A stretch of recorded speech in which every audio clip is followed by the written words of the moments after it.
What caused the BJP to win Uttarakhand again? Let's understand. So what was expected to be a close fight has turned into a sweep for the BJP in Uttarakhand. In 2017, the BJP had won 56 of the 70 seats in the state, reducing the Congress to a mere 11. The party had polled 46.51% of the vote share, while the Congress secured 33%. The Congress's biggest face this election and the state's former chief minister from the party, Harish Rawat, also failed to win from the Lal Kuan seat. In 2017, Rawat had contested from two seats, Haridwar Rural and Kicha, and lost both. Losing this election might mean the end of Rawat's political career, according to some, especially with the leader speaking of retirement even during the campaign.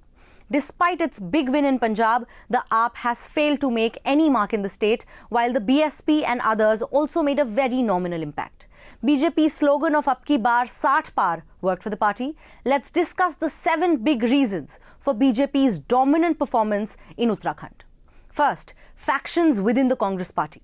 One of the biggest factors that worked against the Congress and in the BJP's favour were the internal rifts that developed within the grand old party. Harish Rawat being denied the ticket from his stronghold Ramnagar was the biggest example of this.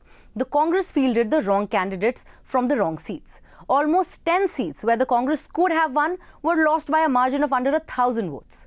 A lack of political strategy in the distribution of tickets benefited the BJP.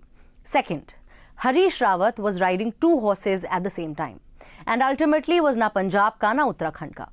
Rawat is the Congress's most prominent face in Uttarakhand, but a lot of his energy was spent in firefighting in Punjab as the party is in charge there.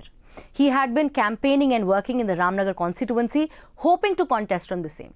But just before the elections, he was asked to contest from Lal Kuan, where he did not have a significant influence, leading to a loss of both seats for the Congress. A lack of focused efforts in Uttarakhand and the enforced abandonment of his constituency in Ramnagar contributed to Rawat's fall and might also spell the end of his political career. Third, Dhami as the chief ministerial face. The BJP's change of their CM twice before the elections was being touted as a move that might harm them.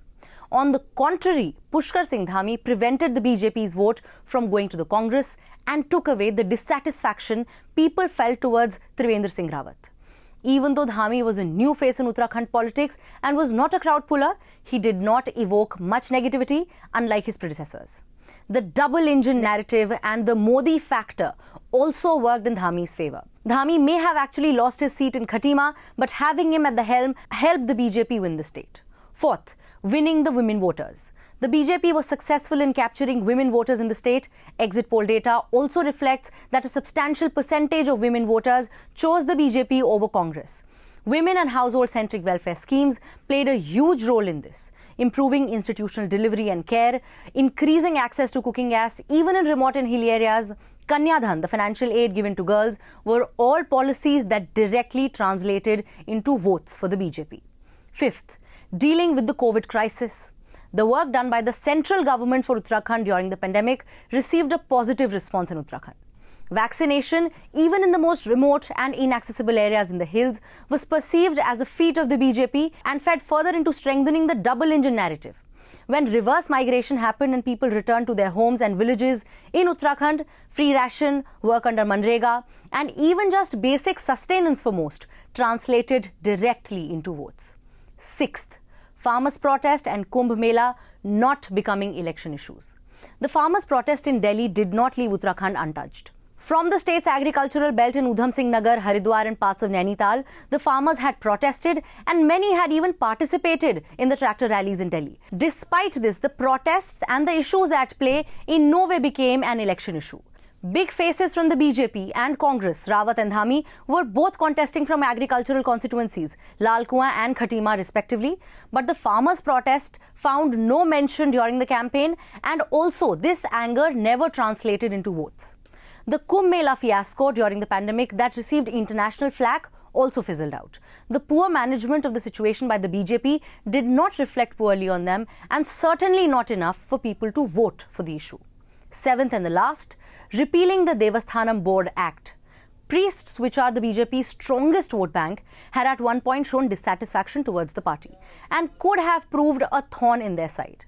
They were protesting against the Devasthanam Board Act for over 2 years and had even said that they would politically withdraw their support from the party.